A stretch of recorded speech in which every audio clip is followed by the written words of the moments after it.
人間とは別の。なんだこいつ。そういうお前は人間なのか。Hai Sobat Animaniak, jumpa lagi dengan Mimin, masih dalam pembahasan anime Jigokuraku, tepatnya di episode ke-9. Di kisah sebelumnya, Algojo Asaemon Tenza yang demi menyelamatkan Norugai dan gurunya, yang juga merupakan Algojo Asaemon bernama Shion, akhirnya mengorbankan dirinya untuk menahan salah satu pertapa di Shinsenkyo. Bagaimana kelanjutan kisahnya? Langsung aja kita saksikan bersama. Namun sebelum itu, jangan lupa dukung channel ini agar kedepannya makin berkembang, dengan cara subscribe, like, dan komen. Oke, langsung aja kita markinton.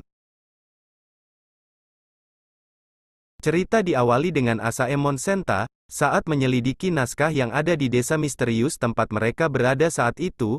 Namun semakin didalami, justru mereka semakin bingung dengan fakta yang ada, hingga Senta yang tampak mengeluarkan asap dari kepalanya, disarankan untuk beristirahat. Saat sedang berjaga berdua, Senta memberitahu Gabimaru bahwa mereka seharusnya tidak bergerak sembarangan, sebelum memiliki pengetahuan minimal tentang desa dan pulau tersebut, karena terlalu berbahaya bagi mereka untuk masuk ke pusat pulau, di mana kemungkinan ramuan keabadian dijaga oleh Tuan Tencent. Mendengar hal itu, Gabimaru mengatakan bahwa dia tidak ada waktu untuk memecahkan misteri lebih dulu, dan saat semua telah tertidur lelap, Gabimaru memutuskan untuk berangkat lebih dulu, menuju ke pusat pulau yang disebut Horai, dan setelah menembus hutan yang penuh kabut, tibalah Gabimaru di sebuah tanah lapang, yang dipenuhi pepohonan misterius, di mana pohon itu berbentuk manusia yang sedang berdoa, serta mengeluarkan suara yang cukup mengerikan. Selanjutnya Gabimaru pun nekat untuk melanjutkan perjalanan, guna mendapatkan ramuan keabadian, hingga tak berapa lama kemudian, Gabimaru pun tiba di sebuah gerbang raksasa, di mana ketika Gabimaru mencoba membuka pintu gerbang itu, mendadak dia merasakan kehadiran seseorang di belakangnya, yang ternyata adalah pertapa yang sebelumnya telah membunuh Yamada Asaemon Tenza. 形をしているが、人間と、なんだこいつ。そういうお前は人間なのか。 Setelah mendengar ucapan Gabimaru, yang mengetahui bahwa para pertapa itu menangkap manusia buat merubahnya menjadi ramuan keabadian, maka pertapa itu langsung menyerang Gabimaru. Namun di gebrakan pertama itu, Gabimaru justru berhasil mematahkan lengan dan leher pertapa tersebut, tapi dengan cepat pertapa itu langsung memulihkan diri dengan meregenerasi tubuhnya. Bahkan jutsu api Aulia milik Gabimaru juga tidak berpengaruh pada pertapa itu. Bahkan Gabimaru harus menerima serangan yang membuatnya terhempas ke dinding dan terluka, bahkan nyaris tewas.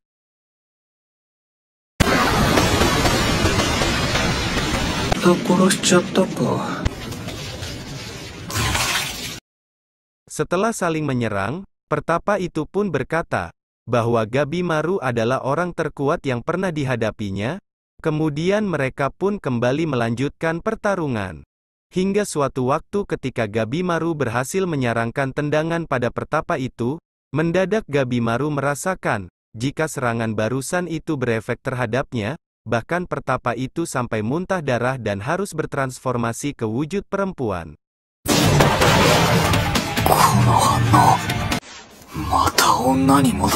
Selanjutnya pertapa itu mengeluarkan jurus yang mirip dengan yang dimiliki Mei, di mana pertapa itu mampu melancarkan serangan bertubi-tubi dari jarak jauh menggunakan jurus tersebut, sehingga langsung membuat Gabimaru terluka parah. Tapi Gabimaru yang teringat akan istrinya, tidak mau menyerah, dan memutuskan untuk nekat dan beradu pukulan. Dengan pertimbangan kecepatan serangannya, mampu mengatasi kemampuan regenerasi pertapa tersebut, hingga akhirnya serangan Gabimaru berhasil membuat pertapa itu terkapar tak berdaya.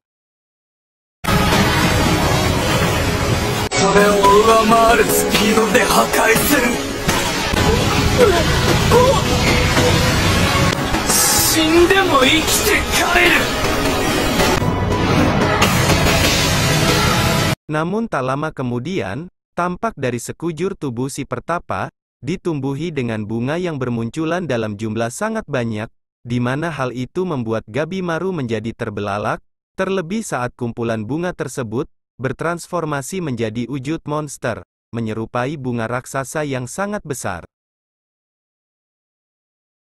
Sementara itu, Gabimaru sendiri yang terkejut berusaha menenangkan diri, karena ini bukanlah pertama kalinya dia menghadapi monster di pulau tersebut.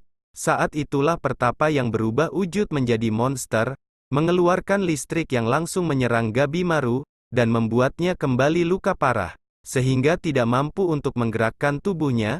Tepat di saat monster itu kembali menyerang Gabimaru dengan tentakelnya, di saat ambang batas kesadarannya itulah, Gabimaru kembali teringat istrinya, dan menganggap kejadian di Pulau Shinsenkyo hanyalah mimpi buruk baginya. Selanjutnya Gabimaru pun tersadar, tepat di saat tubuhnya dibelit dengan sulur monster, yang saat itu berusaha menghancurkan tubuhnya. Kemudian dengan menggunakan sisa tenaga yang dimiliki, Gabimaru akhirnya mampu melepaskan diri dengan menggunakan jutsu api aulia miliknya. Di saat kritis itulah, mendadak Mei muncul, dan menyelamatkan Gabimaru dengan melindunginya menggunakan energi misterius miliknya, untuk selanjutnya melarikan Gabimaru dari tempat pertarungan dengan monster pertapa, yang saat itu kembali ke wujudnya semula, di mana pertapa itu yang tampaknya mengenal Mei, terlihat sedang merasa heran. Sementara di tempat lain, Sagiri yang menyadari bahwa Gabimaru telah lebih dulu pergi menuju Horai sendirian, akhirnya memutuskan untuk menyusulnya, dan dengan ditemani oleh Hoko yang juga khawatir dengan keadaan Mei, mereka kemudian bergerak untuk menyusul Gabimaru. Di perjalanan Hoko bercerita mengenai Tuan Tencent, yang merupakan salah satu dari 7 sosok pertapa abadi, di mana awalnya hanya satu pertapa, yang memiliki kemampuan setara dewa, kemudian dia membelah diri, menjadi 7 sosok yang masing-masing memiliki karakter berbeda. Ketujuh sosok inilah yang menguasai Pulau Shinsenkyo. Hoko juga menceritakan para penghuni Pulau 1000 tahun yang lalu, di mana dulunya berwujud manusia, termasuk juga dirinya, sebelum akhirnya tubuh mereka berubah menjadi pohon dalam posisi duduk bersemedi, dan dalam keluarganya sendiri, anak perempuannya lah yang pertama kali berubah. Sambil saat itu Hoko memeluk sebuah pohon yang menyerupai gadis kecil, saat mereka tiba di tanah lapang, yang mana sebelumnya Gabimaru juga pernah berada di situ. Sementara para pertapa yang diceritakan oleh Hoko, saat itu tampak sedang berkumpul, di mana salah satu pertapa yang sebelumnya dihadapi Gabimaru, ternyata bernama Zujin sedang diejek, karena harus mengeluarkan wujud Hishikai saat menghadapi Gabimaru, kemudian oleh pertapa yang dikenal sebagai Tuan Tencent, namun nama aslinya adalah Jufa.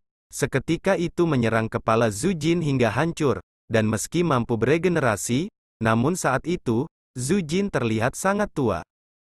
Tak lama kemudian, muncul salah satu pertapa yang tampaknya memiliki kedudukan di atas Tuan Tencent, di mana pertapa tersebut menegur Jufa, yang semena-mena kepada Zujin. Pertapa itu berkata, bahwa hanya dia saja yang boleh menghukum mereka.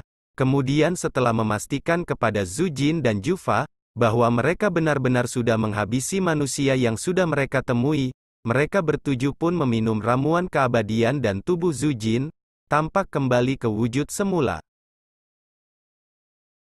Sedangkan Gabimaru sendiri, yang saat itu baru tersadar dari pingsannya, akhirnya bertekad untuk membunuh para pertapa di Shinsenkyo, setelah menyadari wujud asli mereka bukanlah dewa, melainkan monster, dan ketika akan memutuskan untuk mencari bantuan, saat itulah muncul kriminal Tamiya Gantetsusai atau naga pedang, bersama dengan pengawasnya, Algojo Asaemon Fuchi.